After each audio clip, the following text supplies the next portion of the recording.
Olha, gente, eu entro de férias segunda-feira, mas tem uma pessoa que está aqui comigo que acabou de voltar de férias.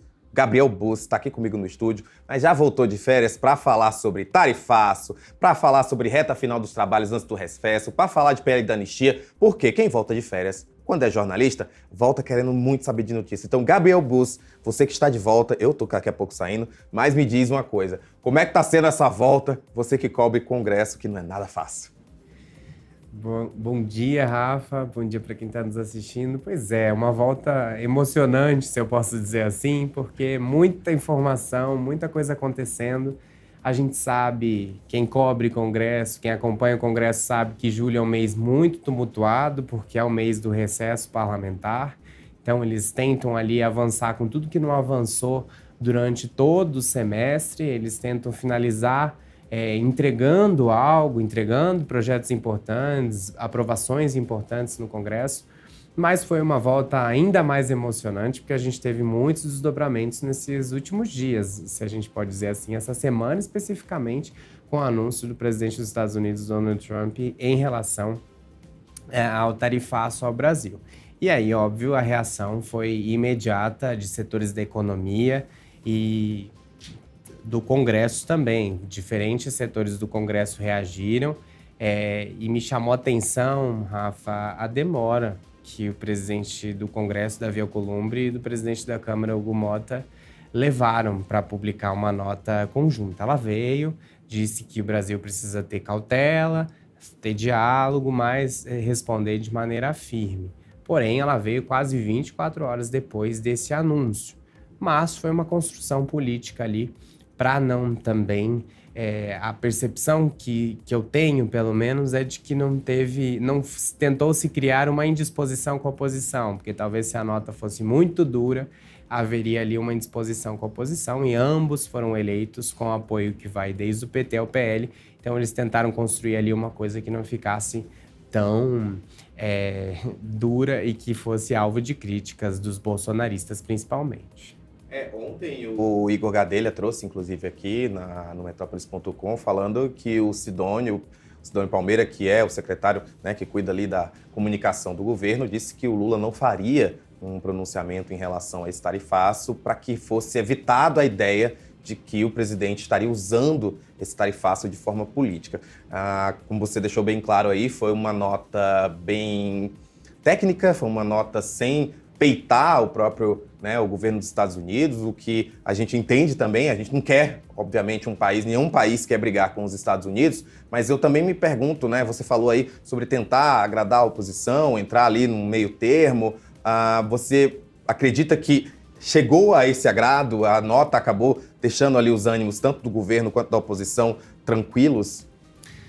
Acho que sim, acho que deixou agradável à oposição, foi agradável para a oposição ouvir e ver aquela nota, né? Ler aquela nota especificamente, porque eles ainda estão construindo um discurso, Rafa. Eles ainda não sabem muito bem. No primeiro dia, eles tentaram dizer que o país vive uma ditadura, que a culpa é do Lula, que a culpa é do Supremo Tribunal Federal, mas isso ficou na bolha bolsonarista. A gente até contou aqui no Metrópolis que eles estão politicamente isolados nessa defesa. Tanto que ontem a gente também contou aqui no Metrópolis que o Centrão pressiona para que os bolsonaristas participem dessa articulação para demover o governo americano dessa taxação, até porque ninguém quer essa taxação. O setor produtivo está muito preocupado com o que pode acontecer, os impactos que podem causar. A própria FPA, a Frente Parlamentar do Agronegócio, da agropecuária, que envolve ali, é uma das maiores bancadas do Congresso, é uma bancada muito ligada ao bolsonarismo, foi firme na sua defesa, disse que o governo brasileiro precisa reagir, o Brasil como um todo precisa reagir de uma maneira firme à forma com que Trump trata o país.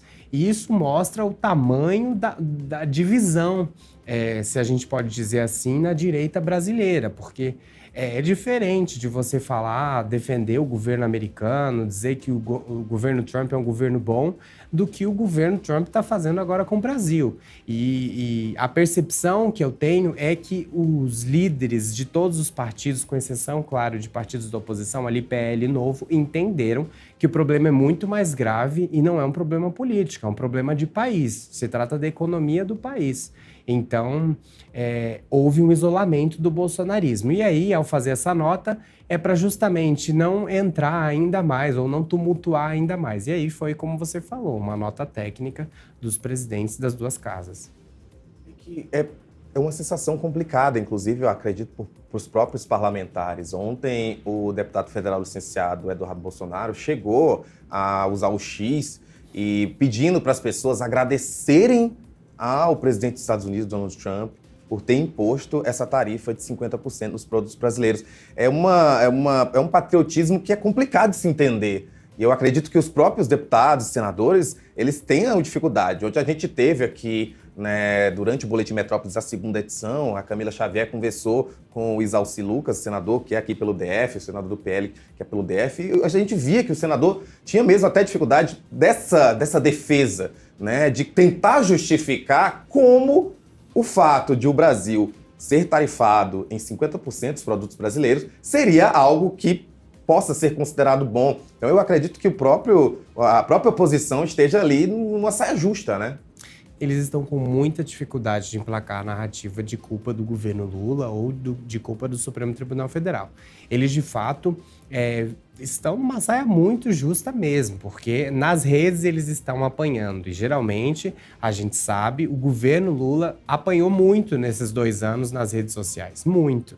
E aí, desde o IOF, o governo vem dando uma reviravolta nas redes sociais. Conseguiu emplacar o seu discurso, conseguiu vencer. Inclusive, o Congresso está ali ainda muito atento a isso, porque sabe que agora que a narrativa ficou dominada pelo governo, tem muita preocupação e cautela também de formas como vai reagir a ações do governo. Então, criou-se ali um ambiente favorável ao governo nas redes sociais e esse ambiente permanece. A gente tinha dúvidas como é que as redes iam reagir, mas os levantamentos que têm sido feitos até agora por esses institutos que captam a percepção das redes é que sim, o bolsonarismo ficou isolado na sua defesa. E quando eu digo isolado é o quê? Quem apoia esse bolsonarismo mais raiz, ficou pensando, de fato, está tentando acusar o governo, o Supremo Tribunal Federal. Agora, o resto do país, de fato, está tentando defender. Olha, a gente não pode ser vassalo de um outro país. E essa declaração de vassalo foi usada, inclusive, pelo governo, o ministro da Fazenda, Fernando Haddad, ali tentando mirar o governador de São Paulo, dizendo, se Tarcísio de Freitas é candidato a presidente, ele precisa ser candidato a presidente, não candidato a vassalo. Essa frase pegou muito e está sendo ali, não essa frase só, mas esse discurso de que a gente não pode ser vassalo de um outro país está pegando muito nas redes e também a defesa da soberania nacional que o governo está sabendo usar. Gabriel, a gente, como você deixou bem claro, está chegando aí no recesso parlamentar e tem, como você deixou claro, né, tem todas várias votações, o pessoal correndo. Que votações são essas? O que é que a gente precisa aí resolver para que esse recesso aconteça? O que é que a gente pode esperar desse segundo semestre, que, pelo jeito, vai ser bem animado, pro bem e pro mal? Rafa, eu acho que do segundo semestre a gente pode esperar muito, porque o primeiro semestre, infelizmente, deixou a desejar, se a gente pode dizer assim, né? O Congresso trabalhou muito lentamente. E agora, deputados, inclusive ontem conversei com um líder que dizia assim, a gente está com dificuldade de ter o que entregar no final do semestre, porque ficou tudo atrasado. E quando ele diz tudo atrasado, aí a gente pode se referir. A Comissão Especial do Imposto de Renda tinha um planejamento, veio a crise do IOF, atrapalhou tudo. O ex-presidente da Câmara, Arthur Lira, que é o relator desse projeto que dá isenção de até R$5.000, para quem ganha até R$5.000 do imposto de renda, atrasou a divulgação do seu relatório por causa da crise que envolveu o IOF, divulgou o relatório ontem, mas só vai conseguir aprovar esse relatório na comissão especial. O plenário só vai deliberar sobre isso na volta do recesso. Ou seja, era um projeto importante, uma bandeira importante que a Câmara tinha ali, alguns líderes tinham a defesa de que precisava entregar essa bandeira ainda antes do recesso, mas não vai ser possível. Outro ponto, PEC da segurança pública. Também ficou ali numa discussão, demorou para se construir um consenso, se construir uma maioria favorável à PEC, teve muitas divergências ao longo do caminho, mas agora também vai ser aprovado na CCJ, mas ainda a comissão especial nem vai ser instalada nesse semestre, vai ficar para a volta do recesso. Então, são esses dois temas que eram muito cruciais para o governo, de defesa do governo, mas que também seriam uma bandeira para o Congresso, principalmente a isenção do imposto de renda, não vai ser possível concluir nesse primeiro semestre. Voltando agora para o Senado, a gente tem ainda um projeto pendente em relação à reforma tributária. Foi um pedido do governo de adiar a votação, a apresentação do relatório do senador Eduardo Braga. O relator atendeu a esse pedido, mas ficou mais uma vez para possivelmente o segundo semestre. Ainda há dúvida se vai dar tempo de votar ou não, porque ele está na CCJ, então pode ser que vote ali na comissão, mas não vote no plenário. Então, Rafa, muita dificuldade de aprovar coisas no plenário nessa última semana que vai ter na semana que vem. Agora, licenciamento ambiental, que é do interesse principalmente do agronegócio e de setores ali da economia, vai ser votado. E aí eu me pergunto se vai ser positivo ou negativo aprovar o licenciamento ambiental justo na última semana do Congresso, porque a gente sabe que tudo que é aprovado na última semana do Congresso fica repercutindo durante o recesso, porque como o Congresso para, fica o assunto ali permeando os dias subsequentes ao início do recesso.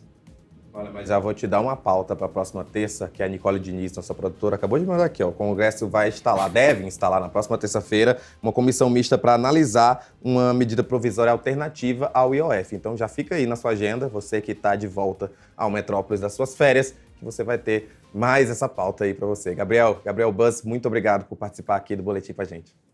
Obrigado, Rafa. Até a próxima.